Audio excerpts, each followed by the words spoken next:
जय जगन्नाथ। नमस्कार प्रिय दर्शक बंधु, मु ज्योतिष आचार्य प्रमोद कुमार पंडा आपण मानक स्वागत करुच्ची आपण प्रिय चैनल आस्ट्रो कल्याण चैनल। प्रिय दर्शक बंधु, जो व्यक्ति मान चैनल को देखुंत सब्सक्राइब करना सब्सक्राइब करूँ, लाइक करूँ, अधिक अधिक शेयर करूँ। एवं आसतु जानिमा बुध महाग्रह परिवर्तन।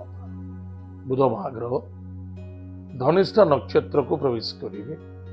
धनिष्ठा नक्षत्र जे मंगल महाग्रह नक्षत्र अटे। बुध जो प्रवेश करुछन्ते निश्चित रूप से तीनोटी राशि उपर भल फल प्रदान कले, जे कि वृष राशि, कन्या राशि और धनु राशि को जबरदस्त सफलता मिलला।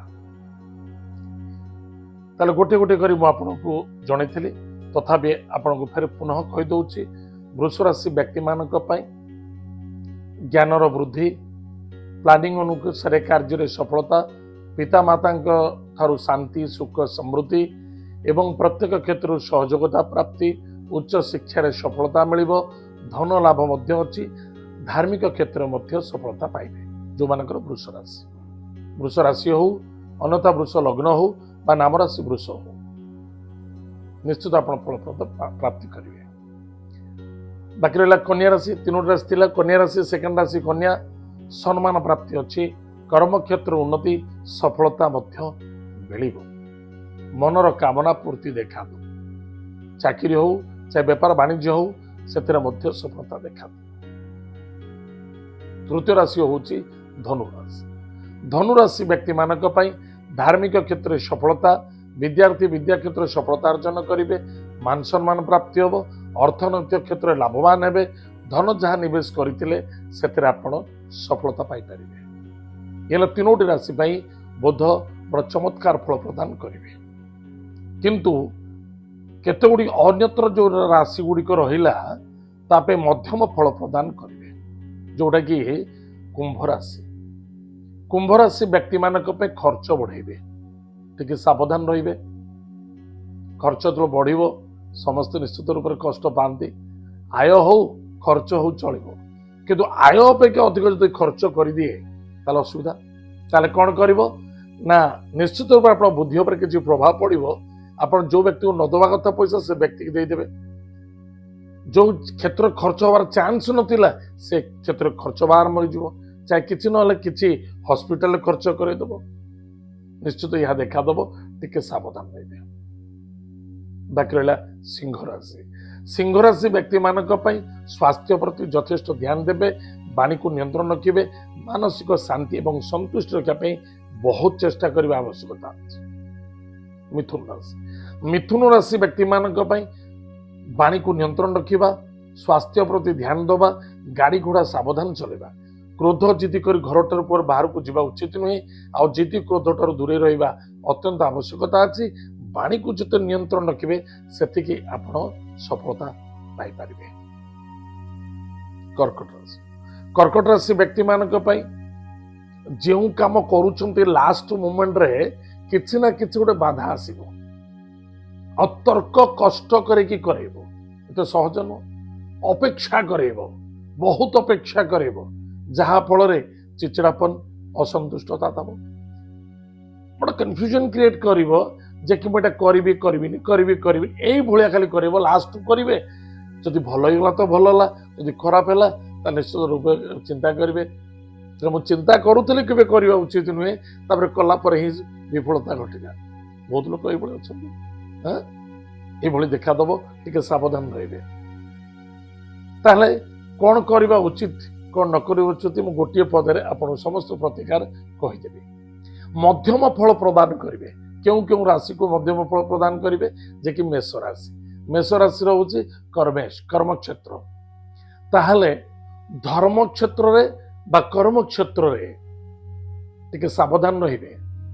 सबु कार्य हबो, किंतु कार्य रे टिके बाधा अव्यवस्था एवं अपमानता टिके देखा दब सामना हवा पड़ो। परे टिके सावधान रहिबे। बाकी रहा मकर राशि।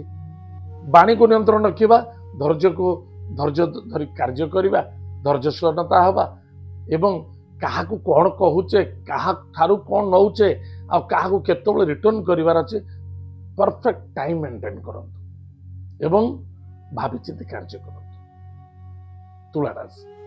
तुला राशि व्यक्ति मानक पई से बंधु हुंतु, बांधव हुंतु, मित्र हुंतु, माँ हुंतु, महिला हुंतु बा पड़ोशी हुंतु, एमानक सहित श्रद्धा आदर रखिबा उचित अछि एवं निज भूलटू को निज देखा बहुत आवश्यक। अन्यत्र भूल देखा बहुत फटास किना मुह आप पड़े ना ना से लोक जो मोर एमती नष्ट होगा। अरे से जो लोक सीना नष्ट होला आगु तो केवे नष्ट हो आज के नष्ट होला। से व्यक्ति कही से व्यक्ति तो आगु तुम सहित थिला आगु कहीं से लोक कहूनुला आज कहीं कहला ता निश्चित रूप से तार बुझाबुणा निश्चित रूप से आपंकर त्रुटि जो सेठी किसी न किसी वाद विवाद देखा दब।